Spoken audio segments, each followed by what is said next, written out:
kami dari kelompok 7. Di sini kami akan menjelaskan mengenai materi apa aja sih yang sudah kami dapatkan selama pembelajaran rekayasa oceanografi bersama Profesor Denny. Sebelum itu, saya di sini akan memperkenalkan anggota kelompok dari kelompok 7. Yang pertama ada saya sendiri, Audria Indrawardana. Kemudian yang kedua ada Safira Aulia Zahra. Kemudian yang ketiga ada Fairuz Jamil. Kemudian ada Yosefa Pramudita. Dan yang terakhir ada Anissa Tumanggor.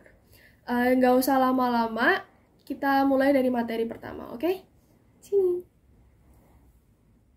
Hai, kenalin nama aku Audria. Di sini aku akan membahas mengenai vertical breakwater atau breakwater sisi tegak. Nah, vertical breakwater ini apa sih? Vertical breakwater ini merupakan tipe breakwater yang terdiri dari lapisan dasar dan dinding vertikal. Dinding vertikal ini biasanya terbuat dari kaison beton, sel turabaja yang di dalamnya berisi batu, dan dinding turabaja, dan sebagainya. Kemudian, salah satu bahan utama untuk membuat vertical breakwater ini disebut dengan baru. Breakwater ini biasanya diletakkan di kedalaman yang lebih dan dengan jenis tanah yang keras. Nah, apabila breakwater ini akan dibangun di atas sisi tanah yang lunak, maka cara mengatasinya yaitu dengan melakukan proses pengerukan tanah lunak tersebut dan menggantinya dengan pasir atau dengan memancang cerucuk bambu yang berfungsi sebagai pondasi. Kemudian ada mekanisme mengenai vertical breakwater ini. Yang pertama itu ada memantulkan gelombang atau refleksi yang biasanya ini dipantulkan melalui lapisan sisi tegaknya. Kemudian yang kedua ada gelombang berdiri atau Klaprotis wave.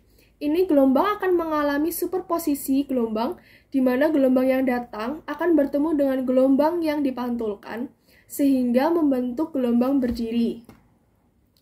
Kemudian yang ketiga ada jenis-jenis vertical breakwater. Jenis-jenis vertical breakwater yang pertama yaitu ada vertical breakwater normal. Kemudian yang kedua ada composite vertical breakwater. Yang ketiga ada perforated wall caison breakwater. Kemudian ada horizontal composite breakwater. Kemudian ada sloping top caison breakwater. Dan yang terakhir ada block work breakwater. Kemudian untuk perencanaan vertical breakwater ini sendiri, yang pertama itu dari tinggi bangunannya. Tinggi bangunan breakwater ini tidak boleh kurang dari 1/1/3 atau 1,5 kali tinggi gelombang yang datang dan harus berada di atas muka air pasang paling tinggi. Kemudian untuk lebar bangunannya itu minimal 3/4 dari tingginya bangunan dan untuk kedalamannya itu sekitar 15-20 meter. Untuk kedalaman lebih dari 20 meter biasanya dilakukan dengan pembangunan breakwater campuran yaitu breakwater vertikal ini akan dibangun di atas breakwater sisi miring. Halo, saya Anissa Margareta Tumanggor dengan NIM 26050120140144. Di sini saya akan menjelaskan perihal kondisi gelombang rencana.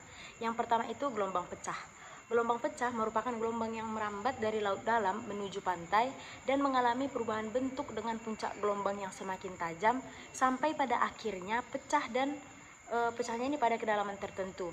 Gelombang pecah merupakan suatu sistem yang sangat kompleks, bahkan dalam beberapa jarak sebelum ia pecah bentuknya tidak sinusoidal lagi. Kemudian yang kedua ada gelombang pecah rencana. Gelombang pecah rencana, tinggi gelombang pecah rencana HB tertentu pada kedalaman air dan pada suatu jarak di depan bangunan, di mana gelombang pertama kali pecah, kedalaman tersebut berubah dengan kondisi pasang surutnya. Kemudian ada gelombang tidak pecah. Gelombang yang tidak pecah karena bangunan yang berada kedalaman yang lebih besar dari 1,5 kali tinggi gelombang maksimum yang terjadi. Nah, gelombang yang tidak pecah diperhitungkan untuk berbagai elevasi muka air, di mana kondisi gelombang di lokasi tersebut dapat dihitung berdasarkan gelombang rencana di laut dengan menggunakan analisis refraksi dan pendangkalan gelombang. Kemudian ada gaya gelombang pada dinding vertikal. Nah, gelombang yang datang secara tegak lurus terhadap dinding vertikal akan menimbulkan gaya-gaya yang besarnya tergantung daripada karakteristik gelombang. Di mana apabila tinggi gelombang datang tidak terlalu besar, maka gelombang tersebut dipantulkan kembali oleh dinding dan membentuk gelombang yang berdiri atau standing wave klapotis. Nah, yang terjadinya ini tepat di depan bangunan tersebut. Pada kondisi ini, tekanan gelombang akan berubah dengan fluktuasi muka air. Kemudian, apabila tinggi gelombang datang cukup besar sehingga pecah pada saat mengenai dinding vertikal, maka akan terjadi tekanan kejut yang akan ditimbulkan oleh hempasan massa air yang menghantam dinding tersebut. Kemudian ada gelombang tidak pecah. Gelombang tidak pecah ini tekanan yang ditimbulkan oleh gelombang amplitudo yang kecil pada bidang vertikal yang terdiri dari tekanan hidrostatis yang kemudian tambahan pada tekanan dinamis dikarenakan adanya gerak orbit pada partikel. Tekanan tersebut merupakan akibat yang ditimbulkan oleh gelombang apabila tidak terdapat bangunan. Kemudian ada gaya gelombang pecah. Gelombang pecah yang menghantam dinding vertikal akan menimbulkan tekanan yang besar dengan durasi yang sangat singkat. Kemudian tekanan tersebut bekerja pada daerah sekitar muka air diam. Dan yang terakhir itu gelombang telah pecah. Terkadang gelombang yang menjalar di pantai telah pecah sebelum menghantam bangunan, tapi belum adanya studi yang dilakukan untuk membuat hubungan antara gaya-gaya gelombang yang telah pecah dengan berbagai parameter gelombang, sehingga perlu beberapa anggapan terhadap gelombang. Setelah gelombang tersebut pecah, massa air di dalam gelombang akan bergerak dengan kecepatan penjalaran gelombang sama dengan saat ia sebelum pecah. Partikel air akan berubah dari gerak osilasi berubah menjadi gerak translasi.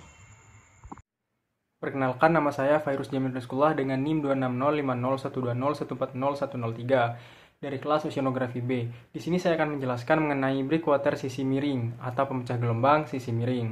Nah, pemecah gelombang sisi miring itu sendiri merupakan breakwater yang dibuat dari tumpukan batu alam yang dilindungi oleh lapis batu pelindung berupa batu besar ataupun beton dengan bentuk-bentuk tertentu, dan biasanya mempunyai sifat yang fleksibel, tidak mudah rusak karena serangan gelombang yang secara tiba-tiba. Walaupun longsor, tetap berfungsi dengan baik dan kerusakannya mudah untuk diperbaiki. Dan untuk penyusunnya sendiri, breakwater sisi miring terdiri dari beberapa lapis, yaitu lapis pelindung yang berupa batu dengan ukuran besar, di mana semakin ke dalam ukurannya semakin mengecil. Untuk stabilitas batu pelindung tergantung pada berat dan bentuk butiran serta kemiringannya. Bentuk butir akan mempengaruhi kaitan antara butir batu yang ditumpuk. Bentuk butir batu tajam akan mengunci satu sama lain dengan lebih baik sehingga lebih stabil. Semakin besar kemiringan, maka memerlukan batu semakin berat. Karena kadang sulit untuk mendapatkan batu besar, maka dapat diganti dengan batu buatan berupa tetrapod, tribar, heksapod, dolos, dan lain sebagainya. Untuk persamaannya yakni W sama dengan YRH pangkat 3 per KD SR min 1 pangkat 3 kotangan theta, di mana SR sama dengan YR per YA. Dengan keterangannya yakni W berat butir batu pelindung, YR berat jenis batu, YS berat jenis air laut, H tinggi gelombang rencana, theta sudut kemiringan sisi pemecah gelombang, dan KD koefisien stabil yang tergantung pada bentuk batu pelindung, kekasaran permukaan batu, ketajaman sisi-sisi, ikatan antar butir, dan keadaan gelombang yang ditunjukkan pada tabel. Nah, untuk jenis-jenis dari batu lapis pelindung batuannya sendiri, terdapat quadripod, tetrapod, dolos, dan juga tribar. Baik, selanjutnya saya Zewa Pramudita akan menjelaskan tentang pemecah gelombang sisi miring dengan serangan gelombang pada satu sisi yang gambarnya adalah sebagai berikut. Dimensi pemecah gelombang sisi miring sendiri merupakan elevasi puncak gelombang dari tumpukan batuan yang tergantung pada limpasan atau overtopping yang diizinkan. Elevasi puncak bangunan dihitung berdasarkan kenaikan atau run-up gelombang yang tergantung pada karakteristik gelombang sendiri, kemiringan bangunan, porositas, dan kekerasan lapisan pelindung, dan dapat dihitung dengan rumus sebagai berikut. Selanjutnya, saya akan menunjukkan gambaran pemecah gelombang sisi miring dengan serangan gelombang pada kedua sisi, yang gambarnya adalah sebagai berikut.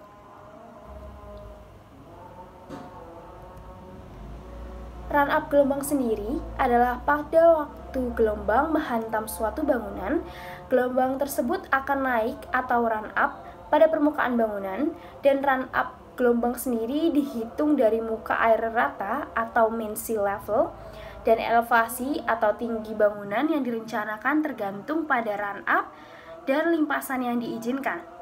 Run up tersebut tergantung pada bentuk kekerasan bangunan, kedalaman air pada bangunan, kemiringan dasar laut di depan bangunan, dan karakteristik gelombang. Karena banyaknya variabel yang berpengaruh, maka besarnya run up gelombang sangat sulit ditentukan secara analitis sehingga perlu diadakan perhitungan matematis. Run up gelombang sendiri menjalar menuju pantai ketika mengenai bangunan pemecah gelombang dan akan mengalami run up pada permukaan bangunan. Ketinggian run up gelombang merupakan salah satu faktor penting yang mempengaruhi desain bangunan karena hal tersebut menentukan desain elevasi puncak bangunan terhadap limpasan atau overtopping yang diizinkan. Overtopping sendiri terjadi ketika ketinggian elevasi puncak bangunan lebih kecil dibandingkan dengan tingginya run up. Oleh karena itu, gelombang run up berkaitan dengan efektivitas bangunan karena fluktuasi di muka air berubah-ubah sehingga mempengaruhi nilai run up-nya. Dan berikut merupakan grafik run up gelombang.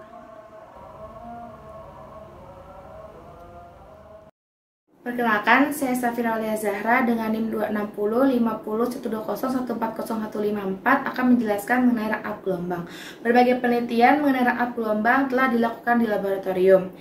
Hasil percobaan di laboratorium yang dilakukan dihitung berdasarkan bilangan Iri-Baren. Bilangan Iri-Baren berfungsi untuk penentuan besar gelombang pada bangunan pantai dengan permukaan yang memiliki sisi miring untuk berbagai tipe material yang berfungsi sebagai jenis lapis lindung.